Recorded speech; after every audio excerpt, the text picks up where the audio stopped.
एक बहुत ही इंपॉर्टेंट चीज शेयर करी है फिन बैलर ने अपने सोशल मीडिया पे, और वो ये कहते हैं कि बस इतना ही है, देख लो। और कहते हो ना कि मर्दों की जिंदगी बहुत आसान होती है, अगर जिंदगी में ज्यादा तरक्की ना मिल रही हो तो मानसिक संतुलन यार फिर ऐसा हो जाता है। Okay, hello chatters, my name is Rohit and you are watching wrestle chatter.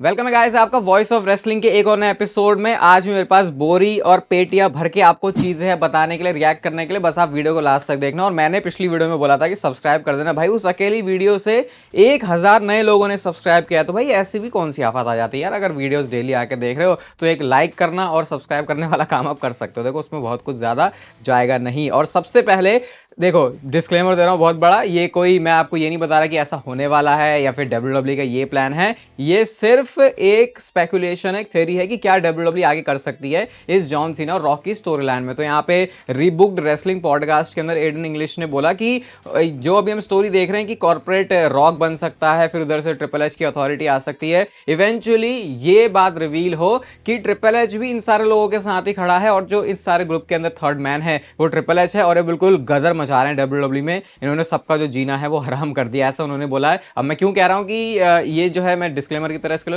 क्योंकि ट्रिपल एच अब एक पूरा वो ऑफिस वाला बंदा हो चुका है, उसको प्रेस इवेंट भी करने होते हैं। तो हर कोई बंदा रॉक की तरह नहीं होता कि भाई तुम शो में आ गए और शो में आने के बाद उसके बाद प्रेस इवेंट में तुम दूसरा ही अपना वो स्विच ऑफ करके आ गए और दूसरा तुम्हारा अलग कैरेक्टर है। तो फिर ये थोड़ा सा ऐसे कॉम्प्लिकेटेड सा हो जाता है प्रोफेशनल रेसलिंग में मामला, कि अपने कैरेक्टर को मेंटेन करने के साथ साथ फिर तुम दूसरी कोई चीज कर नहीं सकते, फिर थोड़ा सा रेस्ट्रिक्शन आ जाती है। इसी वजह से डाउट है उसके ऊपर। बट जैसा मैंने बोला था, ट्रिपल एच को कोई चीज इंटरनेट पे दिखी और अगर वो उनको पसंद आ रही है तो भले ही वो प्लान में था या फिर नहीं था, वो उसको एग्जीक्यूट करने में ज्यादा देर लगाते नहीं है। एक स्पॉइलर मैं आपको देने वाला हूं रेसलमेनिया 41 के मैच कार्ड के लिए। तो जैसा हमने देखा कि ईओ स्काई चैंपियनशिप जीत चुकी हैं, तो अब ऐसा लग रहा है कि IYO Sky versus Bianca Belair का मैच होगा। लेकिन डब्ल्यूडब्ल्यू ने अभी करंटली ऑन द टेबल जो मैच सोच के रखा हुआ है वो इनके बीच में ट्रिपल थ्रेट मैच का है, यानी कि तीनों सुपरस्टार्स रेसलमेनिया 41 में जाके एक ट्रिपल थ्रेट मैच के लड़ने वाले हैं। आई थिंक ये सही आइडिया है, क्योंकि फिर वो रिया रिप्ली को भी अगर इन्होंने मैच से निकाले तो वो कहाँ पे डालेंगे। वैसे तो रेसलमेनिया में ऑलरेडी इतनी बड़ी सारी चीजें होने वाली हैं, मैं अब इस बार देखने में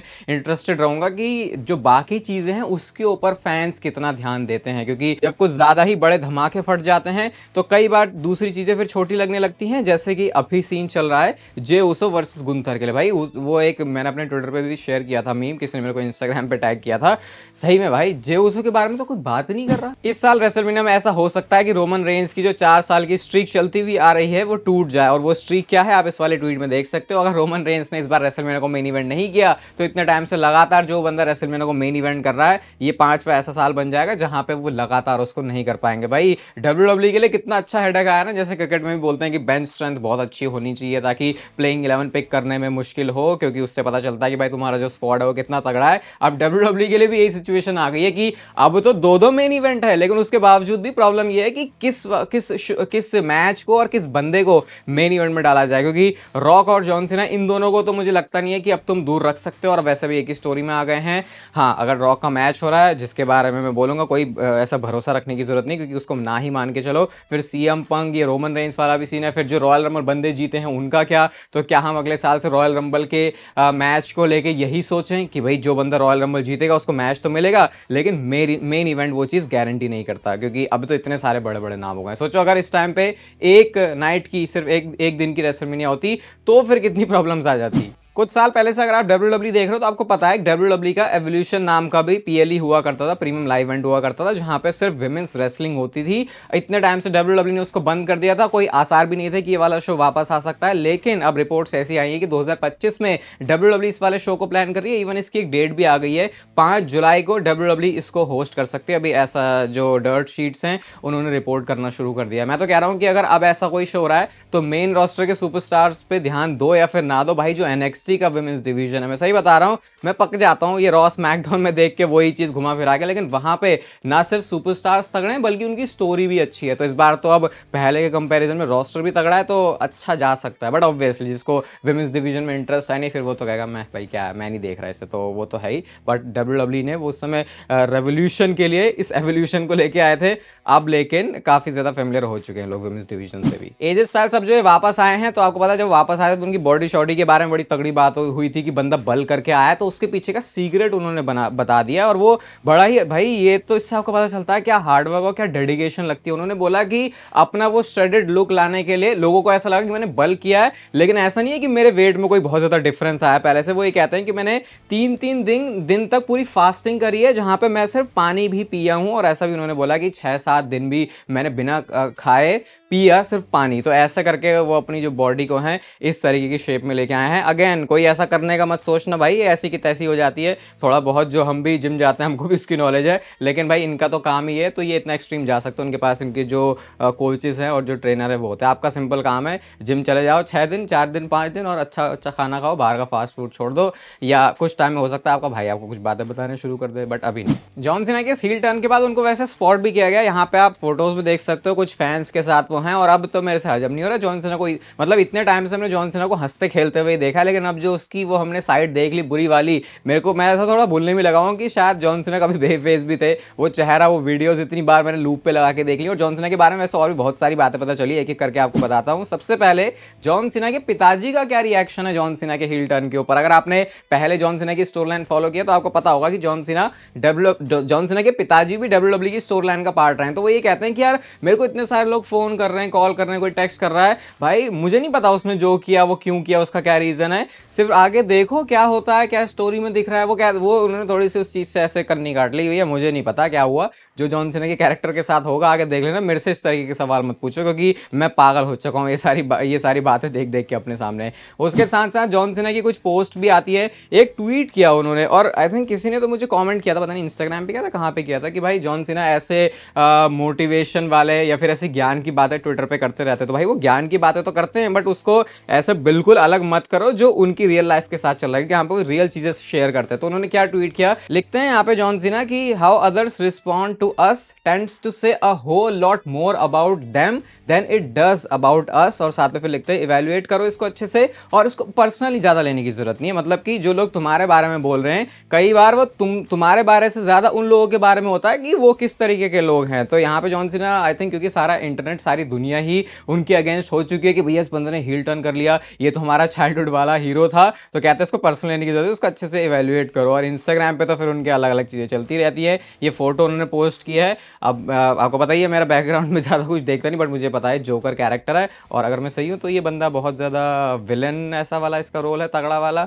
और ये बंदे ऐसे स्माइल करता है, लेकिन वो स्माइल के मतलब कुछ अलग है। तो एक किसी ने इसी पोस्ट के नीचे लिखा है कि जॉन सीना की गूगल हिस्ट्री क्या है, कि HD photos of greatest villains, और उसके बाद वो फोटोज उन्होंने पोस्ट करनी शुरू कर दिया। तो ये भी थोड़ा फनी सही है, बट मेरे को अच्छा लगा। अब ऐसा लग रहा है कि जॉन सीना का जो इंस्टाग्राम अकाउंट है उसका सही में अब अच्छा मतलब बन रहा है, क्योंकि इससे पहले तो मतलब वही है, सारी जो पहेलियां हैं उसको ही सुलझाते रहो। बाकी अपने टिकटॉक अकाउंट पे भी उन्होंने जो उनकी डॉक्टर ऑफ थर्गोनॉमिक्स वाला गिमिक था उसका जो थीम म्यूजिक है उसके साथ इस वीडियो को पोस्ट किया है। तो शायद तैयारियां तो जॉन सीना ने अपनी पूरी कर दी हैं कि जब 17 मार्च को मंडे नाइट रॉ के एपिसोड में वो आएंगे तो कुछ डिफरेंट ये जॉन सीना होगा, और आई थिंक काफी चीजें चेंज होगी। वो म्यूजिक के साथ तो अभी जॉन सीना सूट नहीं करने वाला, तो ये भी इंटरेस्टिंग है, कितने सारे गाने तो हैं उनके, और एक पहले भी उन्होंने रिकॉर्ड करके रखा था। तो फिर अब जो प्रेजेंटेशन है जॉन सीना की एज हील वो कैसे होती है, ये थोड़ा सा ज्यादा नहीं हो गया? मतलब ठीक है जॉन सीना का हील टर्न हुआ, बहुत बड़ी बात है, लेकिन जो गिनीज वर्ल्ड रिकॉर्ड है उसके अंदर ये अब एक रिकॉर्ड की तरह दर्ज हो चुका है कि वो बंदा जिसने सबसे ज्यादा लंबा बेबी फेस रन दिया और उसके बाद उसने अपना हील टर्न किया। मतलब ऐसा भी हो जाता है क्या कि Guinness book of world record में ऐसे तो फिर मैं भी आ सकता हूँ भाई यार, मैं 8 साल से लगातार कंटेंट बना रहा हूँ, तो मेरा भी भाई ये किसी तरीके का रिकॉर्ड तो है कि मतलब क्या है इसका क्राइटेरिया मुझे, क्योंकि कई बार आप देखते हो कि ऐसे अजीब अजीब चीजें भी आ जाती हैं। ये तो WWE की स्टोरी है, तो क्या ऐसे भी रिकॉर्ड बन सकता है? ये मेरे को थोड़ा समझ नहीं आया, कोई मुझे इसे एक्सप्लेन कर सकता है तो बताना। और जॉनथन कोचमैन जो कि WWE के साथ पहले काम कर चुके हैं, एक बहुत वियर्ड सी बात उन्होंने बोली, और पता क्या कहते हैं? वो कहते हैं कि जॉन सीना का हील टर्न हुआ है ना, तो इसके बाद ये जॉन सीना ने पैसे लिए होंगे WWE से ज्यादा। अब आप पूछोगे क्यों ज्यादा लिए होंगे? इसलिए ज्यादा लिए होंगे क्योंकि अब जॉन सीना को ये पता है कि उनकी मर्चेंडाइज जैसे बेफेस रन में बिकती थी, जैसे बच्चे उनको पसंद करते थे, अब वो चीज में एक ड्रॉप तो आएगा। और आई थिंक ये बात सही भी है, क्योंकि शायद बच्चे हो सकता है जॉन सीना को पसंद ही ना करें, बिल्कुल छोटे छोटे वाले बच्चे जो मतलब जैसे हमेशा से ही जॉन सीना के फैंस जो है वो बच्चे काफी सारे रहे, क्योंकि उनका कैरेक्टर वैसा था। तो इसकी वजह से जॉन सीना बोलेंगे भाई मेरा तो वहां से कट कम आएगा, तो मुझे उसके लिए एक एक्स्ट्रा चाहिए अमाउंट।